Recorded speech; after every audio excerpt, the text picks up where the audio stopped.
할렐루야. 이 자리에 나오신 우리 뉴장의 모든 성도님들을 주님의 이름으로 사랑하고 축복합니다. 지난주에는 복음을 삶으로 살아내는 교회라는 주제로 하나님의 말씀을 나누었습니다. 그 말씀을 나누면서 우리가 신앙생활하면서 한 번쯤은 이분은 진짜 크리스찬이다, 이런 말 한번 들어보면서 신앙생활 하자라고 말씀을 통해 여러분에게 도전했습니다. 그리고 지난 재직 세미나 때는 제가 우리 담임 목사님, 우리 목사님, 우리 장로님 이렇게 부르실 때 앞에 우리라는 단어를 붙여서 불러주시니까 너무 참 기분이 좋다라는 이야기를 좀 하면서 좀 그거를 좀 접목시켜서 오늘 함께 여러분 서로 좀 축복했으면 좋겠는데요. 우리 옆에 계신 분이 누구신지 한번 보시고, 우리 장로님, 우리 권사님, 우리 집사님은 진짜 크리스찬이십니다, 이렇게 한번 축복하겠습니다.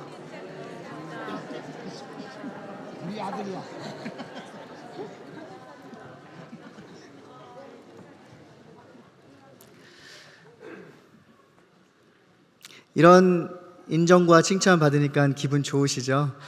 네, 우리 모든 뉴장의 성도님들 어디에 계시든지 간에 이렇게 인정받고 칭찬받는 우리 모든 사랑하는 뉴장의 성도님들 되시기를 주님의 이름으로 축복합니다. 오늘 함께 자라가는 교회라는 제목으로 여러분과 하나님의 은혜를 나누고자 합니다. 일본의 전통 공예 중에 킨츠키라는 그러한 기술이 있습니다. 이것은 깨진 도자기를 그냥 버리지 않고 그 깨진 도자기 사이를 그 깨진 금가루를 그 안에 넣어서 그것을 이어주는 그러한 기술 작업을 의미하는데요. 이 기술이 흥미로운 것은 그 깨진 것을 그냥 두는 것이 아니라 그 자국을 숨기지 않는다라는 겁니다.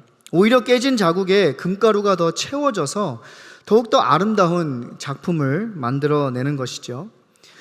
여러분, 교회도 그렇습니다. 우리는 완벽해서 모인 사람들이 아닙니다. 서로 다른 배경, 또 다른 생각, 성격, 여러 가지 다른 것들을 가진 사람들이 모여 있는 곳입니다. 그러다 보니 우리가 신앙생활을 하면서 서로 부딪히기도 하고 또 의견이 갈리기도 하고 그러면서 상처받고 오해가 생기기도 하면서 그 관계에 금이 가고 또 깨지기도 합니다. 그러나 교회는 깨졌다고 버려지는 공동체가 아닙니다. 왜 그렇습니까? 에베소서 2장 16절에서는 이렇게 말씀해요. 또 십자가로 이 둘을 한 몸으로 하나님과 화목하게 하려 하심이라.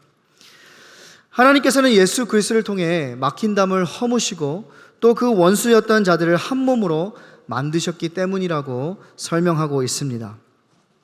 금이 갔다고 해서, 깨졌다고 해서 그냥 버리거나 포기하는 것이 아니라 그 깨진 그 틈 사이에 그 금가루를 섞어서 깨진 부분을 이어 붙여서 이전보다 더 아름다운 작품을 만들어내는 것처럼 우리 가운데 깨진 부분을 이어 붙이라고 예수 그리스도께서 우리를 위해 피 흘려 주셨기 때문에 우리는 새로운 하나님의 작품으로 거듭나야 한다라는 것이에요.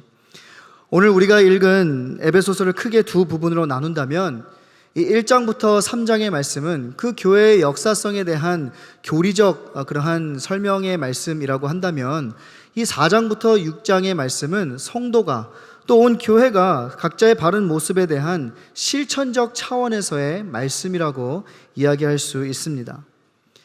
이러한 맥락 안에서 오늘 우리가 읽은 1절부터 16절까지의 말씀은 교회 안에서의 하나됨에 대한 내용을 다루고 있습니다. 1장부터 3장에서는 하나님께서는 우리를 택하시고 구속하시고 화목하게 하셨다라는 말씀을 하고 있는데, 특별히 2장에서는 이 원수되었던 자들이 그리스도 안에서 하나가 되었다라고 말씀해주고 있어요. 우리 에베소서 2장 16절 말씀 함께 보겠습니다. 또 십자가로 이 둘을 한 몸으로 하나님과 화목하게 하려 하심이라. 원수된 것을 십자가로 소멸하시고. 여러분, 그런데 이 전반부와 후반부를 연결해주는 매우 중요한 단어가 바로 오늘 본문을 시작하는 1절에 나오는데 바로 그러므로라는 단어입니다. 무심코 지나갈 수 있는 이 단어가 3장과 4장을 연결해주는, 교리와 실천을 연결해주는 다리와 같은 중요한 역할을 합니다. 이 그러므로라는 단어를 헬라어로 보게 되면 걷다, 또 NIV 영어 성경으로 보면 살다, 또 개역개정의 성경에서 보면 행하다라는 그러한 단어를 사용하고 있는데요. 쉽게 말해 하나님의 진리의 말씀을 삶으로 살아내야 한다라는 거예요. 그냥 많은 교리들을 우리가 머리로만 알고 살아가는 것이 아니라 삶으로 증명되어져야 하는 진리라는 것을 말씀해 주고 있다라는 겁니다. 우리가 지난주에도 복음을 삶으로 살아내자라는 말씀을 가지고 은혜를 나누었는데요. 이 복음을 말씀으로 살아낸다라는 것은 우리가 말씀 한번 들었다고 해서 그렇게 사라지는 것이 아니라 이것이 그냥 우리가 말처럼 쉬운 것은 아닙니다. 그럼에도 불구하고 행함이 없는 믿음은 죽은 믿음이고 죽은 믿음으로는 하나님을 기쁘시게 할 수 없기 때문에 우리가 말씀 한 구절이라도 삶으로 살아내기 위해서 힘써야 한다라는 것이에요.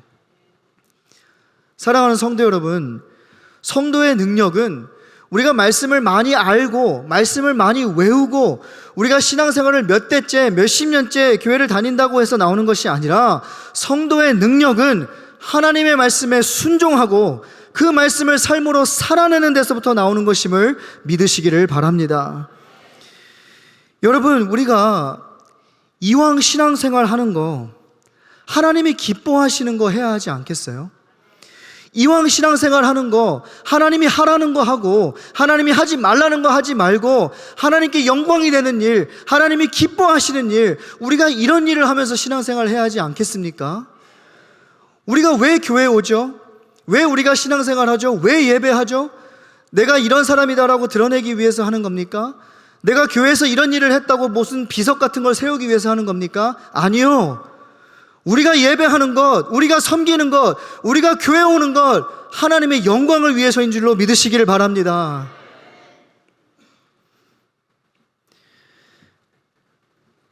이것은 우리가 어떠한 자격과 또 어떠한 만족감을 얻기 위해서 우리가 하는 것이 아니라 하나님의 은혜로 자녀된 부르심 가운데 하나님을 더 사랑하고자 하는 마음, 하나님께 더 영광이 되고자 하는 그러한 몸부림인 것이에요.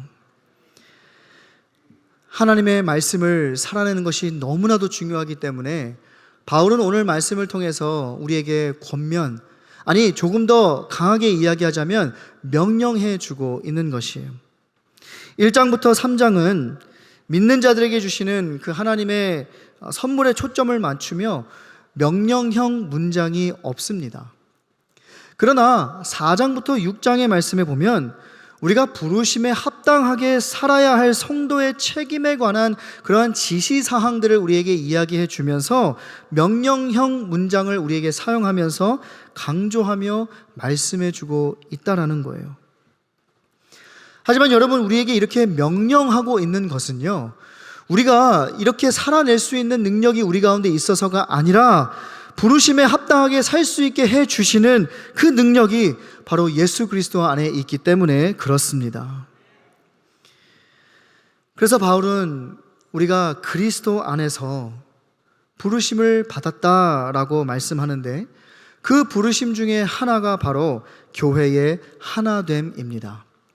오늘 1절부터 3절까지의 말씀을 우리 다시 한번 보겠습니다. 함께 읽겠습니다. 시작. 그러므로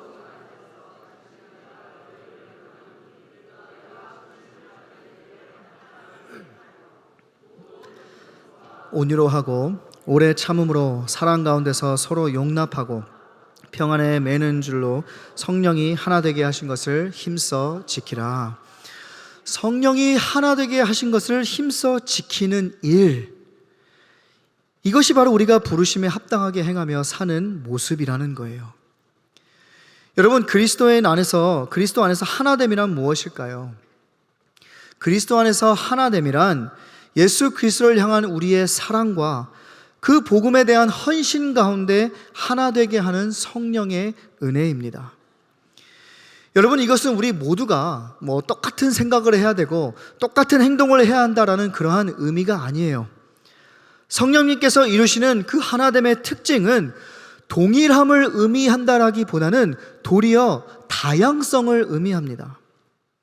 그리고 그 다양성으로 하나됨을 만들어내는 것을 의미하는 거예요.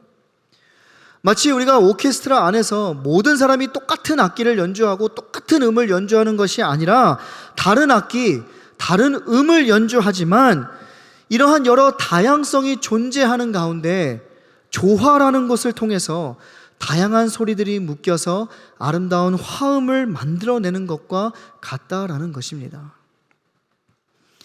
여러분, 우리가 살다 보면 또 신앙생활을 하다 보면 많은 상황에서 의견 차이가 발생하게 되어 있어요.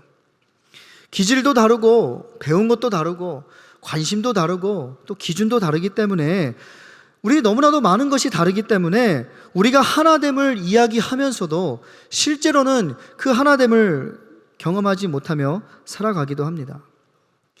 그러나 이 그리스도의 하나됨은 다른 사람을 관찰하며 그 사람의 틀림을 찾아내는 것이 아니라 내 자신을 관찰하며 내가 맞추어야 할 것이 무엇인지를 찾아내는 것입니다.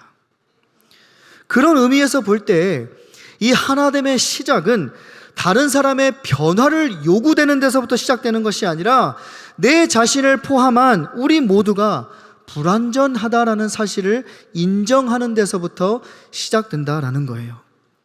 서로의 다름을 인정하고 서로 잘못한 것을 용서하며 겸손함으로 섬길 때 시작이 된다라는 겁니다. 우리 모두는 예수 그리스도를 믿는 자들인 줄로 믿습니다. 이런 의미에서 볼 때에 하나됨은 이미 이루어진 것이에요. 구원의 핵심의 목적은 하나님과 인간 사이에서 그 파괴되었던 그 관계를 이전에 하나님이 창조하셨던 그 화합의 모습으로 회복하기 위해서 다시 연합하고 다시 모으고 다시 회복시키기 위해서 다시 화해시키기 위함이라고 볼 수 있습니다. 그러므로 예수 그리스도 안에서 우리가 갖게 되는 그러한 하나됨은 십자가에서 예수 그리스도를 통해 보여주신 결과물이라는 거예요. 그렇기 때문에 이 하나됨은 우리가 어떻게 해서 만들어내야 되는 것이 아니라 이미 예수 그리스도 안에서 만들어진 것을 그 하나됨을 힘써 지켜내어야 한다라는 겁니다. 그래서 본문 3절에서도 하나됨을 이루어라 라고 말씀하지 않고 성령 안에서 성령이 하나 되게 하신 것을 힘써 지키라 라고 말씀하고 있는 것이에요. 여러분, 하나님의 자녀들인 교회는 하나가 되어야 합니다. 성령이 하나 되게 하신 것을 힘써 지켜야 나가야 하는 것이에요. 이것은 예수님의 기도이기도 합니다. 요한복음 17장 21절 말씀에 이렇게 말씀하세요. 아버지께서 내 안에 내가 아버지 안에 있는 것 같이 저희도 다 하나가 되어 우리 안에 있게 하사 세상으로 아버지께서 나를 보내신 것을 믿게 하옵소서. 예수님께서도 제자들이 먼저 하나 되기를 위해서 기도하셨어요. 왜냐하면 이 분열된 교회는 진정한 성령의 역사를 경험할 수 없을 뿐만 아니라 참된 복음의 결실도 기대할 수 없기 때문에 그렇습니다. 여러분, 하나됨을 지켜나가는 것 쉽지 않은 일이에요. 하지만 하나님께서는 가치 있는 일이라고 말씀하십니다. 주님이 원하시는 일이라고 말씀해 주고 계세요. 그럴 때 우리가 하나됨으로 혼자 할 수 없는 크고 위대한 일들을 하나님께서는 감당할 수 있게 해 주신다라는 겁니다. 그 일이 무엇입니까? 바로 그리스도의 몸을 세우기 위함이고 유대와 사마리아와 땅끝까지 이르러 복음을 전하게 하게 하심이라는 거예요. 여러분, 그렇다면 우리가 하나됨으로 인해서 이렇게 중요한 사역을, 이러한 중요한 사명이 우리 가운데 있는데 중요하지 않은 것들 때문에, 비본질적인 것 때문에, 때로는 유치한 것들 때문에 우리가 나누어지고 싸우고 다투고 분열된다면 우리가 예수님을 따르는 사람들이라고 말하기 부끄러워지지 않겠습니까? 로마서 12장 18절에서는 우리에게 이렇게 말씀해요. 할 수 있거든 너희로서는 모든 사람과 더불어 화목하라. 이 말씀이 우리에게 좀 위로가 되죠. 그런데 할 수 있거든, 즉 다른 말로 하면 하기 힘든 상황도 있을 수 있다는 거예요. 같이 일하기 힘든 사람도 있을 수 있다라는 거예요. 하지만 그럼에도 불구하고 예수님께서 자신의 모든 권리를 주장하지 않으시고 십자가에 달려 자신을 수치스럽게 하면서도 죽음에 순종하시면서까지도 이러한 주님을 우리가 믿는다면 우리도 주님의 이러한 모습을 닮아가야 한다라는 겁니다. 여러분, 주님께서 그 권리를 주장하지 않으셨다면, 주님께서도 이렇게 수치를 당하셨다면, 주님께서도 이 죽음까지도 이 말씀에 순종하기로 힘쓰셨다면 우리가 무엇인데 그러한 삶을 살 수 없겠습니까? 이러한 부르심에 합당하게 행하라고 말씀하는데, 여러분, 이 말은 저울 위에서 이 균형을 맞추는 것처럼 서로 균형을 맞추어 조화를 이루며 살아가야 한다라는 거예요. 또한 우리의 말과 또 우리의 행동이 우리가 믿고 고백하는 것과 일치되는 삶을, 균형 있는 삶을, 조화 있는 삶을 살아야 한다라는 것을 말씀해 주고 있는 것입니다. 오늘 본문은 이러한 하나됨을 이루기 위한 그 구체적인 방법을 제시해 주고 있는데요, 바로 성품을 통해 지켜진다라는 것을 우리에게 말씀해 주고 있습니다. 우리 2절과 3절 말씀 다시 한번 보겠습니다. 함께 읽겠습니다. 시작. 모든 겸손과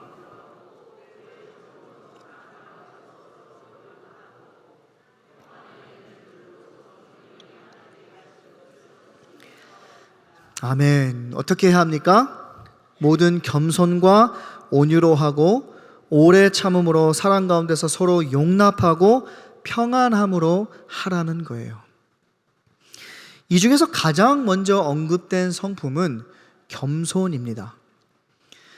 하나됨의 출발점은 겸손이에요.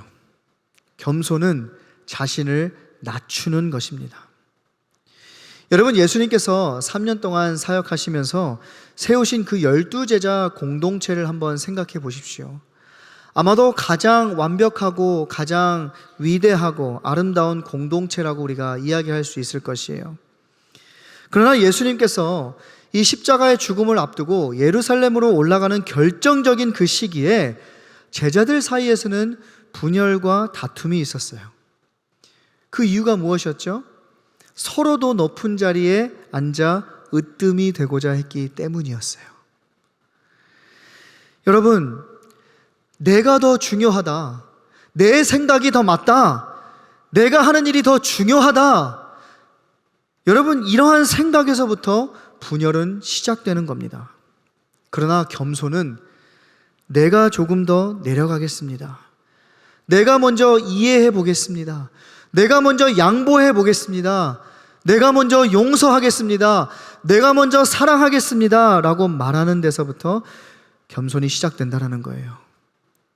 그러므로 그리스도로 말미암아 구원을 얻은 성도들은 날마다 자기의 자아와 옛 본성을 부인하면서 하나님 앞에 자신을 온전히 낮추는 그러한 삶을 살아야 한다라는 겁니다. 두 번째는 온유인데요, 온유란 통제 아래에 있는 능력을 의미합니다. 우리가 보통 온유하면 나약한 사람, 이것을 우리가 좀 떠올리게 되는데요, 온유는 약함이 아니에요. 이것은 약함이 아니라 통제된 강함입니다. 온유함의 모습을 우리는 모세를 통해서도 알 수 있어요. 그 당시 너무나도 위대한 지도자였죠. 모든 사람보다 뛰어나고 그 애굽의 권력에 도전할 만큼 담대함이 있는 그러한 지도자였어요. 그러나 그의 능력은 늘 하나님의 통제 아래에 머물러 있었음을 우리가 말씀을 통해 보게 됩니다.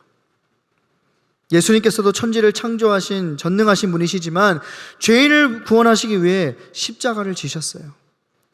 하나님께서는 심판의 능력과 그 권세를 가지셨음에도 불구하고 죄인들을 참으시면서 기다리시면서 우리를 구원하셨고 구원해 가고 계신다라는 겁니다. 그러므로 하나님께서 온유함으로 우리를 대하셨기 때문에 구원받은 우리들도 우리의 이웃을 향해 그리스도의 강한 심장을 가지되 온유함과 따뜻한 말과 행동으로 서로를 대해야 한다는 것을 말씀해 주고 있는 것입니다. 세 번째로는 오래 참음은 사람을 향한 인내입니다. 여러분, 교회 안에는 나와 다른 모습의 사람들이 있어요. 모두가 내 생각처럼 내 뜻대로 다 똑같이 행동하고 말하지 않습니다. 성격도 다르고 속도도 다르고 기준과 생각도 달라요. 그러나 여러분, 이 하나됨은 성격이 비슷해서 생기는 것이 아니라 성품이 성숙해질 때 생겨나는 것입니다. 오래 참음은 성숙한 사람들에게서 나타나는 성품이에요.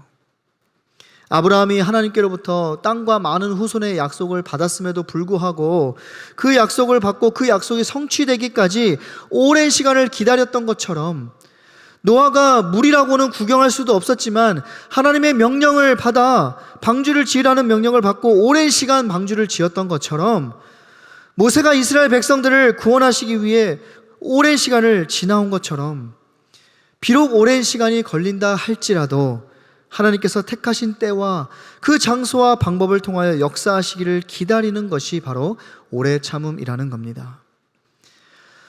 자, 그래서 바울은 겸손과 온유와 이 오래 참음에 대해서 말씀해 주면서 우리가 하나됨을 이루기 위해서, 그리고 서로가 서로를 용납할 수 있기 위해서는 반드시 이러한 성품을 가져야 한다라고 말씀해 주고 있는 것이에요. 당시 이 다양한 사람들이 모인 그 에베소 교회 안에는 자신과 다른 생각과 다른 삶의 방식을 가진 지체들이 많았어요. 특히 이방인들, 디아스포라 유대인으로서 복음을 듣고 성도가 된 사람들, 문화적, 종교적, 사상적 그러한 배경이 다른 사람들이 모여서 하나의 공동체를 이루고 있었습니다. 그렇기 때문에 그리스도 안에서 저들이 이러한 성품을 가지고 있지 않는다면, 그런 것이 없이 서로 부딪히며 살아간다면 그 안에는 평안함이 아닌 싸움과 다툼과 분열이 일어날 수밖에 없기 때문에 성령이 하나 되게 하신 것을 힘써 지키기 위한 방편으로 예수님께서 보여주신 겸손과 온유와 오래 참음으로 그리스도 안에서 서로 사랑하며 하나됨의 부르심에 합당한 삶을 살라고 말씀해 주고 있는 것이에요. 여러분, 하나됨은 마치 관심을 기울이지 않으면 쉽게 꺼져버리는 불씨와도 같습니다. 그러기에 바울은 우리에게 성령이 되게 하신 것을 힘써 온갖 노력을 다하여 지키라고 말씀하고 있는 것이에요. 그렇다면 왜 그리스도인들이 이 하나됨을 유지하는 데 힘써야 하는 걸까요? 4절부터 6절에서 그 답을 제시해 주고 있습니다. 우리 4절부터 6절 말씀 함께 읽겠습니다. 시작. 몸이 하나요 성령도 한 분이시니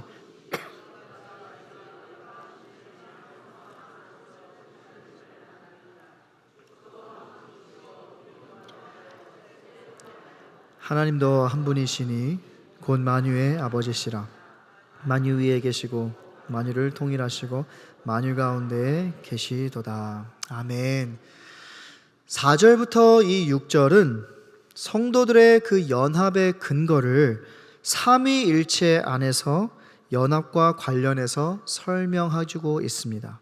성부도 하나, 성자도 하나, 성령도 하나라는 사실에 그 하나됨의 근원이 있기 때문에 이 삼위일체 하나님 안에서 살아가는 성도들도 한 가족답게 하나됨을 힘써 지켜나가야 한다라는 거예요. 특별히 바울은 여기서 교회를 사람의 몸에 비유하며 교회 공동체가 일치와 연합을 이루어야 한다라고 말씀하고 있습니다. 인간의 육체가 이 지체 간에 서로 긴밀히 연결되어 있기 때문에 서로 분리될 수 없다는 사실을 나타내주고 있다는 거예요. 이것은 이전에는, 과거에는 이스라엘과 이방인이라는 그 두 개의 구별된 몸이었지만 이제는 그리스도의 십자가 사역을 통해서 하나된 몸이 되었으니 예수 그리스도를 교회의 머리로 삼고 한 몸 안에서 하나됨을 이루며 살아가라 라고 강조하고 있는 겁니다. 그리고 이 하나됨을 이루어가기 위해 각 사람에게 각자의 분량대로 은사를 주셨다라고 하는데 11절 말씀에 나오는 것처럼 사도, 선지자, 복음을 전하는 자, 목사와 교사로서 몸의 각 부분을 이루는 다양한 지체들이 그리스도의 몸을 만들고 하나로 세우기 위한 목적이 있음을 말씀해 줍니다. 교회는 하나의 통일된 몸이기는 하지만 그 각각의 지체에는 전체의 유익과 성장을 위해 사용될 수 있는 다양한 은사들이 있다라는 거예요. 즉 우리의 부르심은, 또 우리의 하나됨은 아무런 생명력 없이 그냥 누가 하자 그러니까 따라하고 똑같은 복사본 같음을 이야기하는 것이 아니라 하나님께서 각자에게 주신 그 다양한 은사를 통해서 서로가 서로를 세우고 부족함을 채우며 주님의 몸된 교회를 풍성하게 하기 위함이라는 거예요. 아마 하나님께서는 여러분 개개인에게 귀한 은사를 주셨을 겁니다. 그런데 여러분, 그 받은 은사를 그냥 땅에 묻어두고 살지 마십시오. 하나님의 영광을 위해 주님의 손에 드려보십시오. 그러면 하나님께서 그를 통해 큰 역사를 이루어 주시고 큰 영광을 이루어 주시고 주님의 몸된 교회로 하여금 더 풍성한 사역을 감당하게 해주실 줄로 믿습니다. 자, 그렇다면 하나됨의 목적은 무엇일까요? 바로 함께 성장하기 위함입니다. 우리 13절 말씀 함께 보겠습니다. 이렇게 말씀합니다. 시작. 우리가 다 하나님의 아들을 믿는 것과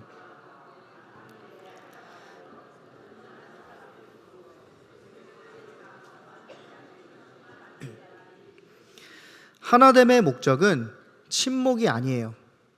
바로 성장입니다. 에베소 교회는 바울이 이 편지를 보냈던 다른 대부분의 교회와 마찬가지로 그 가운데는 거짓 교사들이 있었어요. 그리고 그들은 교회 전체를 흔들며 그 가운데 분열을 일으켰습니다. 그러기에 이 에베소 교회는 영적 성숙과 교회의 일치를 필요로 했습니다. 왜냐하면 하나님의 이러한 하나됨이 없이는 교회는 14절에서 말씀하는 것처럼 어린아이들이 모인 것처럼 자기만의 아픔과 필요들로 인해 울부짖고 일관되지 못하게 이런저런 말들을 하면서 속임수와 간사한 유혹에 쉽게 빠져 요동하게 될 것이기 때문에 그렇습니다. 그러기에 바울은 성도들에게 사랑 안에서 서로 하나 된 몸으로서 다른 성도들의 필요에 관심을 갖고 그들을 사랑하며 진리 안에서 살아가라는 거예요. 15절부터 16절 말씀 함께 보겠습니다. 시작. 오직 사랑 안에서 참된 것을 하여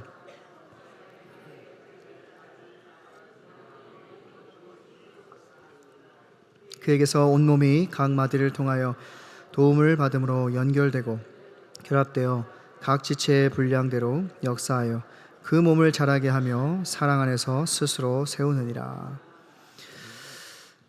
자, 한마디로 이 성도의 성장은 유기적 성장입니다. 즉 나 홀로 성장할 수 있는 것이 아니다라는 거예요.